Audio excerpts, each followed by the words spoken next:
Coucou tout le monde, bienvenue sur notre chaîne YouTube Viens et suis-moi, écoute et prête l'oreille, je suis Vaya Prière et je suis très heureuse de pouvoir vous retrouver aujourd'hui pour une nouvelle vidéo, une nouvelle semaine dans notre programme Viens et suis-moi, l'étude de l'Ancien Testament. Et cette semaine, nous avons à lire trois livres, Nahum, Habakkuk et Sophonie. La lecture de l'Ancien Testament signifie souvent lire le récit de prophéties, notamment concernant des destructions.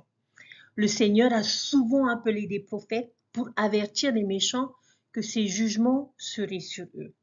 Les ministères de Nahum, Habakkuk et Sophonie en sont de bons exemples. Ces prophètes ont prédit en détail la ruine des villes qui, à l'époque, paraissaient fortes et puissantes, telles que Ninive, Babylone et voire même Jérusalem. Mais c'était il y a des milliers d'années. La question que l'on pourrait se poser est pourquoi est-il important de lire ces prophéties aujourd'hui? Bien que ces villes orgueilleuses et méchantes aient été détruites, l'orgueil et la méchanceté persistent. Dans le monde d'aujourd'hui, nous sommes parfois entourés de maux qui ont été condamnés par les prophètes d'autrefois. Nous pouvons même en détecter des traces dans notre propre cœur. Ces prophéties de l'Ancien Testament révèlent ce que le Seigneur ressent concernant l'orgueil et la méchanceté. Et elles enseignent qu'il nous est possible de nous détourner de ces maux. C'est peut-être une des raisons pour lesquelles nous lisons toujours ces anciennes prophéties aujourd'hui. Nahum, Habakkuk, Sophonie et les autres n'étaient pas que des prophètes du malheur, ils étaient aussi des prophètes de la délivrance. Les descriptions de destruction sont tempérées par des invitations à aller au Christ et à recevoir sa miséricorde. Cherchez l'Éternel, recherchez la justice, recherchez l'humilité. La voix du Seigneur était jadis ainsi et elle est la même aujourd'hui. Les sentiers d'autrefois s'ouvrent devant lui. Alors, qui étaient ces hommes? J'aimerais commencer par essayer de vous présenter chacun de ces prophètes. Nous ne savons pas grand-chose à leur sujet, mais peut-être juste quelques détails sur chacun. Qui était Nahum, Habakkuk et Sophonie? Nahum était ce que l'on appelle un Elkoshite, ou quelqu'un de la ville d'Elkosh dans la région de Galilée. Nahum est un nom qui signifie consolateur. Son livre s'adresse principalement aux habitants de la capitale assyrienne de Ninive et contient une prophétie selon laquelle la ville serait détruite. Les Assyriens étaient des oppresseurs acharnés des Israélites et avaient déjà conquis et dispersé le royaume du Nord. Ils étaient connus pour être parmi les conquérants les plus brutaux du monde antique.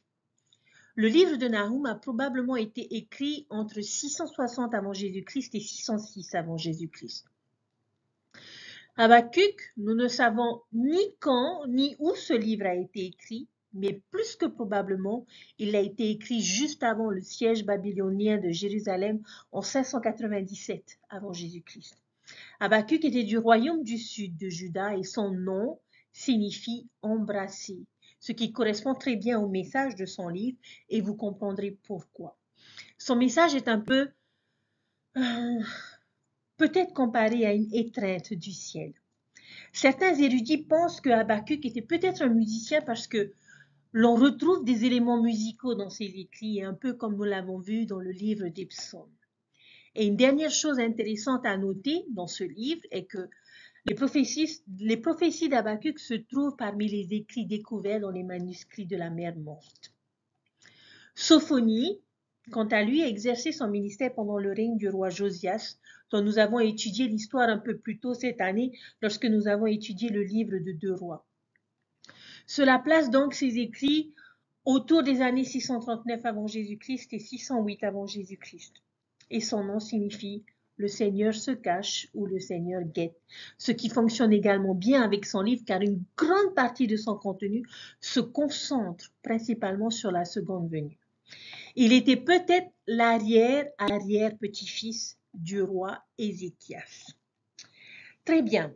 Pour présenter ces 3 petits livres d'écriture, j'aimerais commencer par le livre d'Habakkuk parce que je pense que de ces 3 livres, c'est le plus puissant et le plus pertinent et on va dire que c'est mon préféré de cette semaine.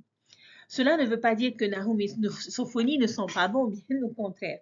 Mais le message du livre d'Habakkuk est si applicable et si pertinent pour notre époque que je pense que c'est un très bon point de départ et qu'il nous fournit également un principe fondamental que nous pouvons continuer avec les deux autres livres. Excusez-moi.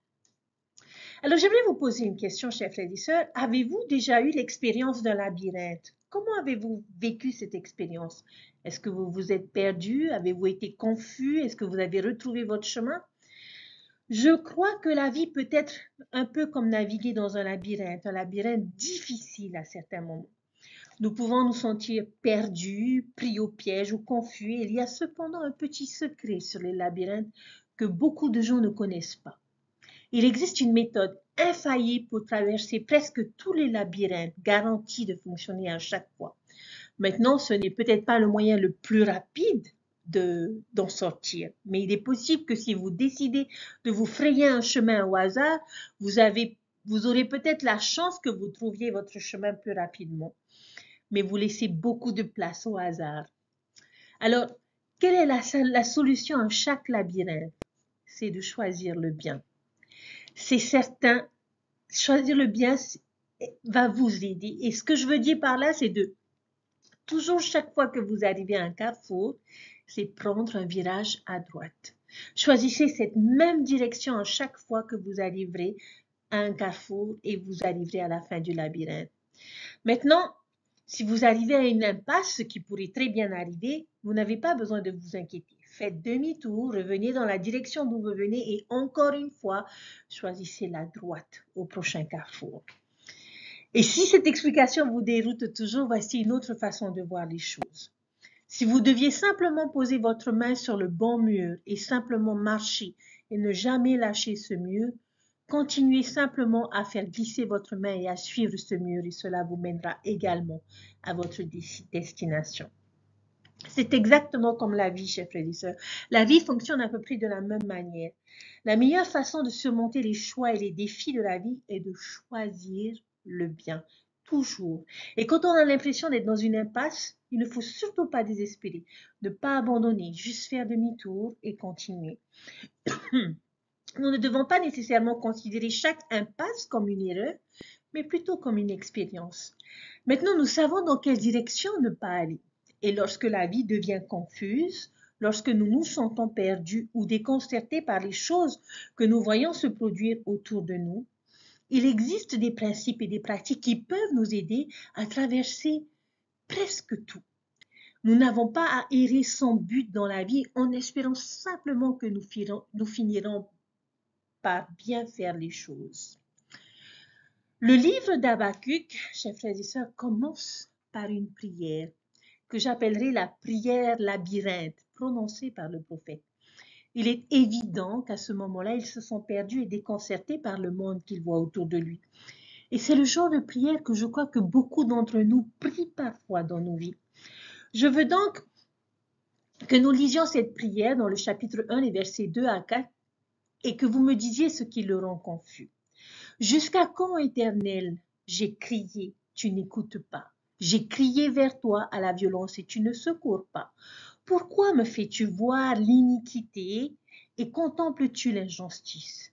Pourquoi l'oppression et la violence sont-elles devant moi? Il y a des querelles et la discorde s'élève. Aussi la loi n'a point de vie, la justice n'a point de force, car le méchant triomphe du juste et l'on rend des jugements iniques. Avez-vous déjà récité ce genre de prière ou une version de celle-ci? Moi je l'ai. Ô Seigneur, jusqu'à quand crierai-je et tu n'entendras point? Ô Seigneur, pourquoi ne sembles-tu pas m'écouter? Pourquoi mes prières restent-elles sans réponse? Pourquoi ne fais-tu rien à ce sujet? Père, es-tu là? Quelle est la situation ici avec Habakkuk? Le monde qui l'entoure le dérange et le trouble. C'est rempli de violence, d'iniquité, de querelles et d'injustice. Et le Seigneur ne semble rien faire à ce sujet. Vous êtes-vous déjà demandé la même chose? Notre monde n'est pas différent, n'est-ce pas? Les choses n'ont pas beaucoup changé depuis lors. Je vais dire, regardez les nouvelles au journal le soir. Habakkuk l'a bien compris. L'iniquité, les griefs, le gâchis, la violence, les conflits et les querelles, les lois enfreintes, l'injustice, les méchants entourant et exploitant les innocents et la corruption au plus haut niveau. Avez-vous déjà regardé autour de vous toute cette douleur et cette confusion et crié « Ô Seigneur, combien de temps vais-je pleurer et tu n'entendras pas » Avez-vous déjà interrogé Dieu ou la façon dont il dirige son univers?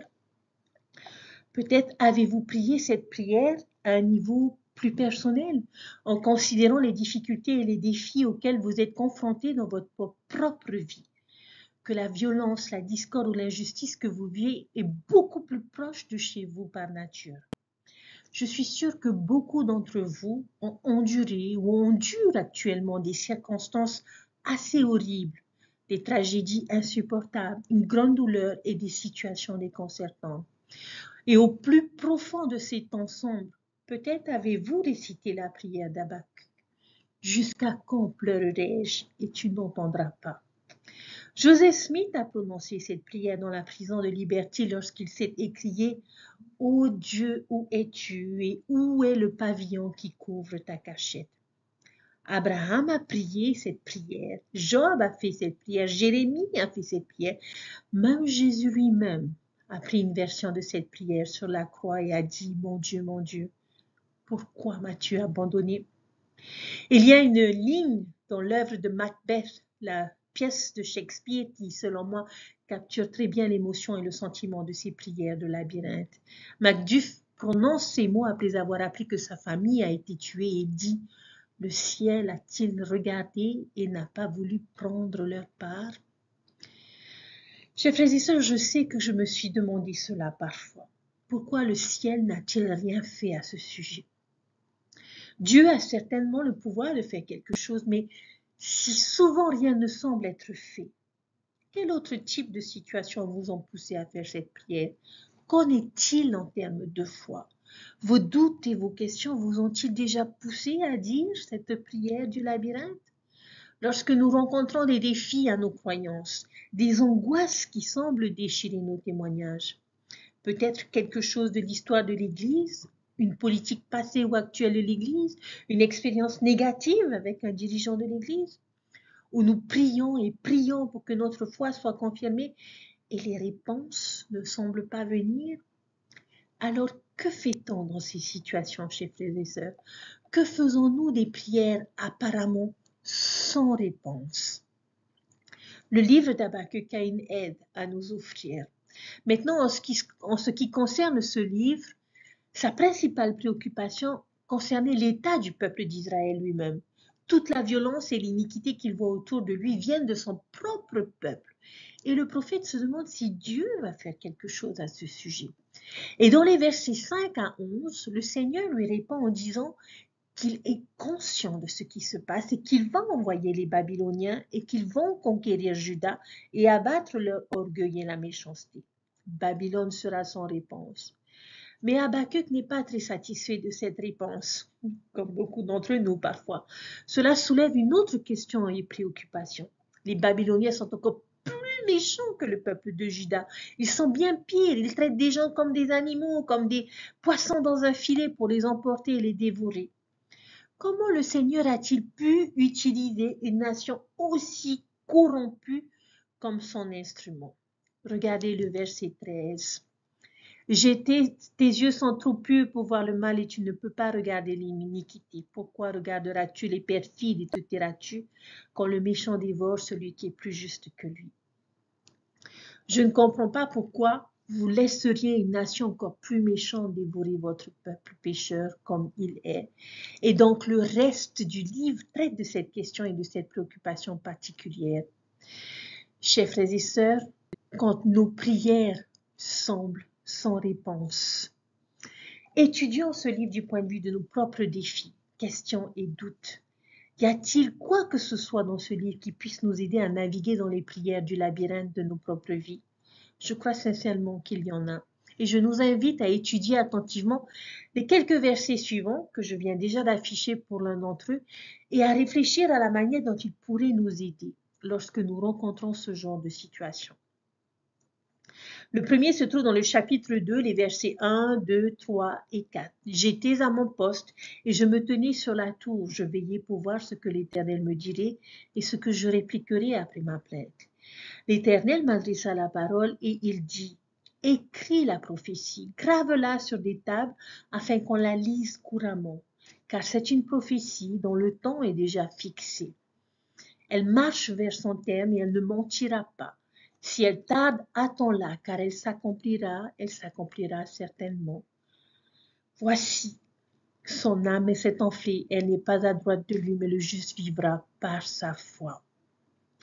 Quelle est la réponse, chers frères et sœurs? La patience. Patience avec le timing du Seigneur. Nous devons nous résoudre à faire comme Habakkuk. Nous devons rester sur nos gardes et attendre patiemment la réponse. Dieu ne juge pas toujours bon de répondre à nos préoccupations et à nos questions au moment même où nous les posons. Parfois, cela prend du temps et le Seigneur suggère la même chose dans les versets suivants, car la vision est encore pour un temps fixé. Habakkuk, la résolution de cette situation viendra dans le futur, mais pas encore. Il y a un temps fixé. Et bien qu'il tarde, attendons-le, car cela viendra sûrement. Les réponses, la compréhension, la justice, tout cela finira par être résolu. Alors, qu'est-ce qu'on fait en attendant? Nous attendons et veillons sur nos tours, et nous faisons ce que le verset 4 enseigne. Voici son âme s'est enflée, elle n'est pas droite en lui, mais le juste vivra par sa foi. Jusqu'à ce que les réponses et les résolutions viennent, chers frères et sœurs, nous devons vivre par notre foi. C'est l'un des buts de notre épreuve mortelle ici sur terre, vivre par la foi. Dieu a dit à Moroni dans le livre de Mormon que nous ne recevrons aucun témoignage avant la mise à l'épreuve de notre foi. Et le mot juste dans ce verset est un mot intéressant parce que lorsque nous regardons dans Doctrine et Alliance, section 76, lorsque le royaume céleste est décrit et les types de personnes qui l'obtiendront, quel est le mot utilisé pour les décrire? Ils n'utilisent pas les bons, les vertueux, mais le juste. Le royaume céleste est un lieu et une récompense réservée aux justes. Et la foi est une caractéristique essentielle de ceux qui l'obtiendront. Foi en la sagesse de Dieu, foi dans le calendrier de Dieu et foi dans les promesses de Dieu. C'est ainsi que nous devons vivre. Maintenant, la majeure partie du reste du chapitre 2 décrit comment Dieu finira par amener la destruction sur Babylone également à l'avenir. Il dit 5 malheurs aux méchants. Donc les choses vont être justes à la fin, mais il y a d'autres vérités dans ces versets que je pense peuvent nous aider. Dans le chapitre 2, un peu plus loin, au verset 14, on nous dit « Car la terre sera remplie de la connaissance de la gloire de l'Éternel comme le fond de la mer par les eaux qui le couvrent. » Ce verset contient, chers frères et sœurs, une promesse pour l'avenir qui, à mon avis, peut nous aider à traverser des moments déroutants et difficiles.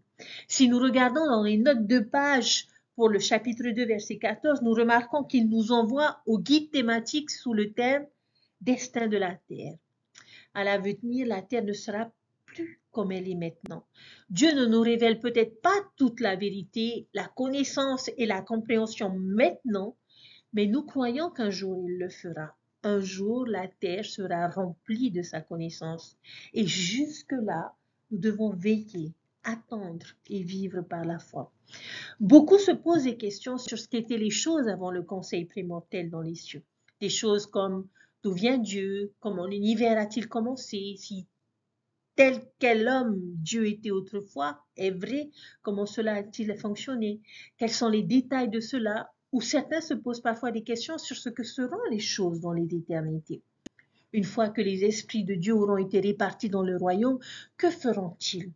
Créerons-nous aussi des mondes? Est-il possible à un moment donné d'avancer d'un royaume à l'autre si la gloire céleste n'a pas été initialement obtenue? Il est difficile de répondre à ces questions, mais j'aimerais que nous nous rappelions un schéma du plan de salut que nous connaissons. Le temps s'étend pour l'éternité avant que le conseil prémortel n'ait jamais eu lieu et que le temps s'étend pour l'éternité au-delà du jugement et des royaumes. Nous constatons que dans les Écritures et les enseignements des prophètes, il y a très peu de choses dites sur l'une ou sur l'autre de ces périodes. Juste quelques petites références obscures par-ci, par-là. Mais nous avons énormément d'informations sur cette partie du plan, prémortalité ou jugement. Et même dans ce cas, la partie du chemin sur laquelle nous avons le plus de vérité, de connaissance et de compréhension semble toute traitée de la mortalité elle-même, c'est-à-dire notre expérience ici sur Terre, les commandements que nous devons garder, les devoirs que nous devons accomplir, l'expiation, la foi, le repentir, toutes ces informations sur la façon de naviguer avec succès dans cette vie. Quel est le message alors, pensez-vous? Qu'est-ce que cela nous communique, chers frères et sœurs? Eh bien, que Dieu veut que nous nous concentrions sur la tâche à accomplir. Ces autres choses, bien qu'intéressantes et importantes, ne nous aideront pas beaucoup à retourner dans la présence de notre Père Céleste. D'une certaine manière, je pense qu'il dit, passez d'abord à travers cette vie.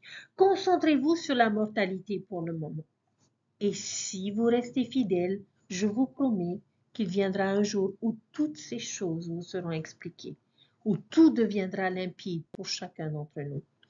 Le monde sera un jour rempli de la connaissance de la gloire du Seigneur, comme les eaux couvrent la mer. Mais jusque-là, chers frères et sœurs, vivons par la foi. Et je pense que cela aide de savoir qu'un jour, toutes nos questions auront des réponses. Toujours dans le chapitre 2, le verset 20, l'Éternel est dans son saint temple, que toute la terre fasse silence devant lui. Comment cette pensée, chers frères et sœurs, peut-elle nous aider? Nous devons toujours garder à l'esprit que Dieu est là et qu'il est conscient de nous et des circonstances auxquelles nous sommes confrontés. Le Seigneur est au contrôle. Même avec tout le chaos et la folie de la condition mortelle, nous ne devons jamais oublier qu'il est dans son saint temple. Gardons le silence à ce sujet. Tais-toi et sache que je suis Dieu. Une autre façon de voir ce verset. Allons au temple. Si nous avons besoin du Seigneur et que nous avons besoin de sentir sa présence, allons au temple. Il est là. Et je sais que ça m'aide toujours aujourd'hui. Quand la vie dans le labyrinthe devient trop écrasant, il est agréable de s'en échapper un instant dans la maison du Seigneur pour prendre mes repères et calmer mes peurs. Père, es-tu là? Il est là dans son saint temple. Au chapitre 3, les versets 17 à 19, les premiers versets sont essentiellement une prière exaltante et reconnaissant la majesté et la puissance de Dieu. Mais ces derniers versets du chapitre sont mes préférés de tous les enseignements d'Habakkuk, parce que c'est sa résolution qui pourrait être la nôtre. Il a dit, car le figuier ne fleurira pas, la vigne ne produira rien, le fruit de l'olivier manquera. Les champs ne donneront pas de nourriture, les brebis disparaîtront du pâturage, il n'y aura plus de bœufs dans les étables. Toutefois, je veux me réjouir en l'Éternel, je veux me réjouir dans le Dieu de mon salut. Je vais m'arrêter là un moment. Le verset 17 est une liste de mauvaises choses ou de circonstances difficiles. Le figuier qui ne fleurit pas, les fruits qui ne paraissent pas sur les vignes, les champs qui ne donnent pas de grains, les brebis qui disparaissent. Toutes ces choses auraient été dévastatrices pour un ancien Israélite. Alors Habakkuk dit que peu importe à quel point les choses vont mal, toutefois, même si les choses peuvent aller mal, que se résout-il à faire?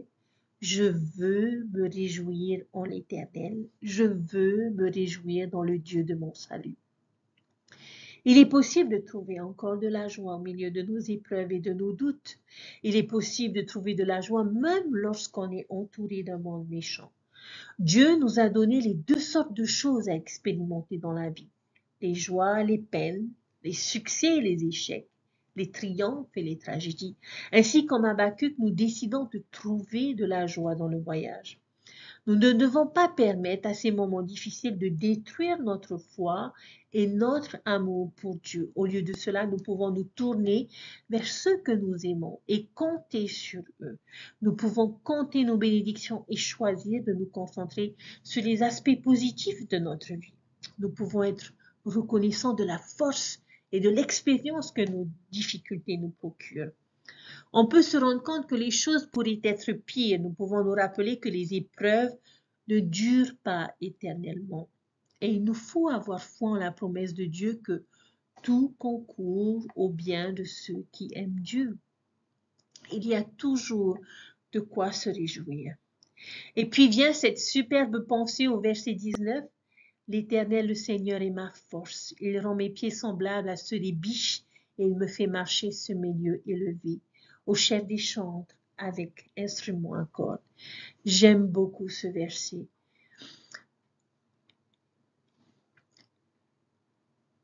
Je ne sais pas si vous vous rappelez de cette leçon où j'ai parlé des bouquetins que nous avons découverts en Terre Sainte.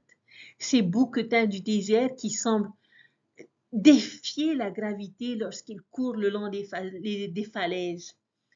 Habakkuk avait sans aucun doute l'expérience d'observer ces grimpeurs naturels bondir à travers les rochers du désert avec une précision agile.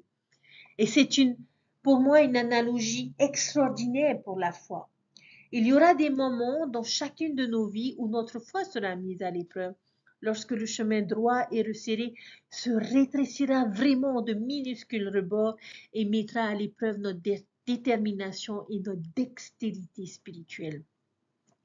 Je ne crois pas que le chemin de la foi doive toujours être comme ça, mais il y aura des moments où ce sera le cas, chers frères et sœurs.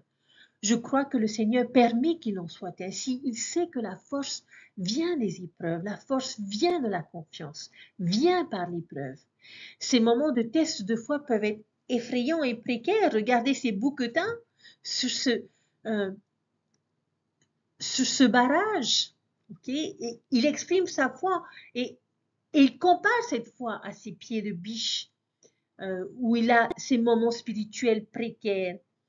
Et nous pouvons prier la prière d'Habakkuk lorsque nous sommes appelés sur les hauts lieux de notre vie, lorsque l'injustice du monde qui nous entoure semble tout simplement écrasante, lorsque les problèmes dans notre vie personnelle nous poussent au désespoir, lorsque notre foi est mise à l'épreuve et que notre chemin n'est pas clair.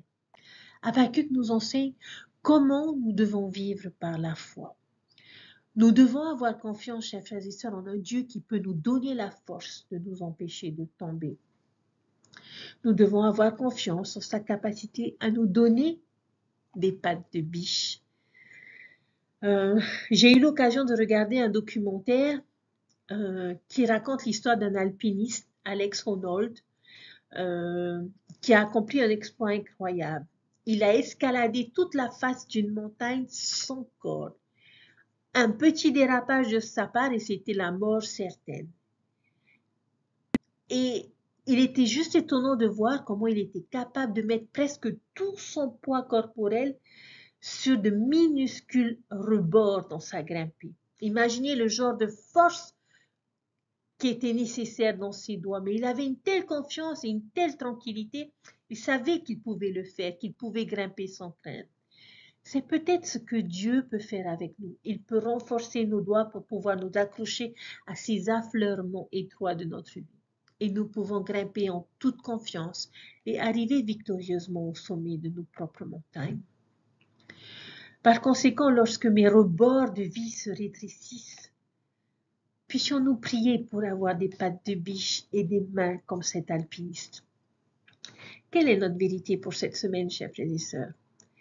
Lorsque nos prières semblent sans réponse, si nous attendons patiemment le Seigneur et si nous vivons par la foi et continuons à nous réjouir en lui, quelle que soit notre situation, il nous donnera la force et nous rendra nos pieds comme des pattes de biche et nous marcherons sur les hauts lieux de notre vie et ne tomberons pas.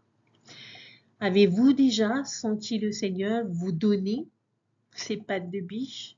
Un moment où vous l'avez senti vous donner la force d'arpenter l'un de ces hauts lieux dans votre vie? Je vous invite à partager vos expériences avec ceux qui sont autour de vous. La prochaine fois que vous vous retrouverez dans le labyrinthe, perdu, confus et découragé, quand l'injustice de la vie et la perplexité de vos problèmes vous donnent l'impression de ne plus savoir vers qui vous tourner, lorsque vos prières semblent sans réponse et que vous priez jusqu'à quand pleurerai-je et tu n'entendras pas, je vous invite à vous souvenir d'Habakkuk et je promets que Dieu vous entend, qu'il est dans sa sainte maison. Veillez et attendez avec foi la réponse et la résolution car elle est sûre de venir. Souvenez-vous d'un monde futur rempli de la connaissance de Dieu. Continuez à trouver de la joie dans le voyage et priez pour avoir des pattes de biche lorsque les rebords de la vie se rétrécissent. Dieu peut nous donner les moyens et le pouvoir de nous y accrocher avec force. Nous pouvons être comme ces bouquetins du barrage. Nous pouvons marcher sur nos hauteurs et ne pas tomber.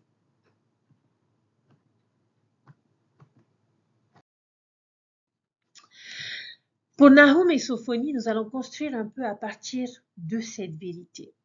Une grande partie du contenu de ces deux livres est de nature un peu plus sombre. Il y a beaucoup de morts, beaucoup de destruction prophétisée. La différence entre les deux est que le livre de Nahum est destiné à une nation étrangère, qui est la Syrie, et sa capitale Ninive. Et la semaine dernière, nous avons cité quelques versets du chapitre 3 pour décrire la méchanceté et la dépravation de cette nation comme preuve du pourquoi Jonas n'a peut-être pas voulu y aller. Sophonie, d'autre part, vise le royaume de Juda lui-même et avertit le peuple de sa destruction prochaine aux mains des Babyloniens. Et honnêtement, je ne me sens pas enclin à me concentrer beaucoup sur ce message particulier, la destruction des méchants. Mais il y a un principe valable sur les conséquences du mal et la réalité de la justice de Dieu. Mais je préfère aujourd'hui concentrer mon attention sur les messages positifs de ces livres. Ils ne sont pas tous catastrophiques, bien que la majorité d'entre eux le soient. Le message positif que nous recevons de ces livres réside dans la promesse que l'oppression et la méchanceté ne régneront pas éternellement. Il y a beaucoup d'injustices dans notre monde et de nos jours, nous avons nos propres Assyrie et Babylone. Des nations, des individus, des organisations, des industries qui oppriment et exploitent les autres. Ces livres nous rappellent que non seulement la Syrie et Babylone obtiendront leur juste dédain, mais que toute future Assyrie ou Babylone subira également le même sort. L'oppression et le mal ne dureront pas éternellement. La justice aura son jour et les doux hériteront de la terre. Cela semble être le message principal de ces deux livres, mais dans ce message plus sombre, nous trouvons également des messages beaucoup plus encourageants et édifiants. Nous voyons la promesse d'un monde futur après la seconde venue, un monde rempli de lumière, de paix et de joie. Et c'est là que j'aimerais me concentrer. Dans Nahum, ils viennent principalement du chapitre 1 et dans Sophonie du chapitre 3. Dans le chapitre 1, les versets 7 à 9, l'on nous dit « Le Seigneur sera une forteresse dans les moments de détresse ». Ce verset nous rappelle que Dieu peut être notre force dans les moments difficiles, qu'il peut être une forteresse ou un bastion qui peut nous aider à persévérer jusqu'à la fin. Si nous cherchons continuellement à nous tenir dans des lieux saints, nous ne serons pas ébranlés. Toujours dans le chapitre 1, les versets 13, le Christ brisera le joug de nos ennemis de dessus nous. Dans le verset 13, on nous rappelle que le joug que le monde place sur nous sera un jour brisé. Nous n'aurons plus à porter le joug de la persécution, du ridicule, du harcèlement. Les fardeaux de cette vie seront enlevés de nos épaules et nous lèverons la tête dans le repos et la gloire. Un peu plus loin, dans le verset 15, il y a de bonnes nouvelles pour l'avenir. Il y aura la paix sur terre. Dans Sophonie, au chapitre 3, les versets 9, la langue de chacun sera purifiée. J'aime beaucoup la promesse d'un langage purifié. Nous vivons dans un monde de toutes sortes de communications corrompues. Nous entendons des personnes jurer, mentir, se moquer, blasphémer, critiquer, abuser verbalement, négatifs, qui blâment. C'est bien de savoir qu'un jour notre langue sera pure et que nous n'aurons plus à soumettre nos oreilles ou nos âmes à ce genre de choses. Toujours dans le chapitre 3, verset 13, il n'y aura ni iniquité, ni mensonge, ni crainte. Les justes chanteront et se réjouiront de tout leur cœur, verset 14. Et dans le verset 17, on nous dit « Christ sera avec les justes et se joindra à eux dans le chant et la joie ». J'aime beaucoup l'idée que nous voyons venir de Sophonie 3, les versets 14 et 17 que j'aime associer, ou les chants et les réjouissances qui se produisent lors de la seconde venue du Christ. Cela vient des deux sens. Ce n'est pas seulement les personnes de la terre qui se réjouissent et sont heureux, mais cela vient aussi d'en haut. Cet événement apportera également de la joie et des chants du Dieu et du ciel. À une date ultérieure, il est bon de savoir que ce duo divin sera interprété et espérons-le que nous fassions partie de ce cœur. Au verset 15, le juste ne verra plus le mal.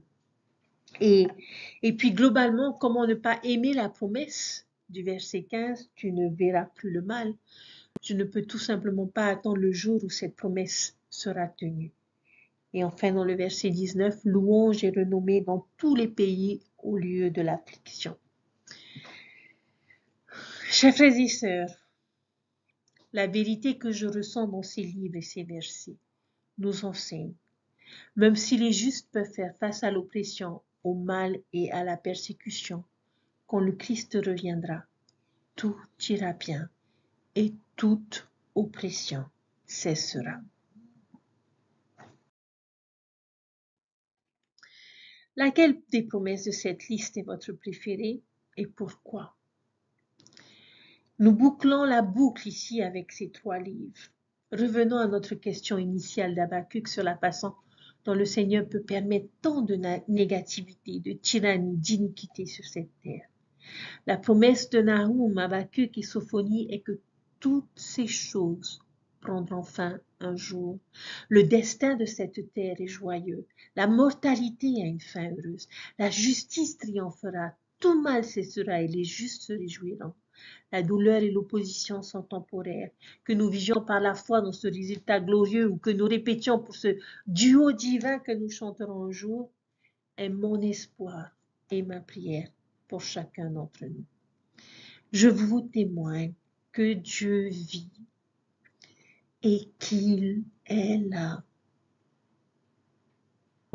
qu'il entend nos prières et qu'il est disposé à nous soutenir, à nous aider, à nous donner les facultés de pouvoir surmonter les difficultés dans notre vie.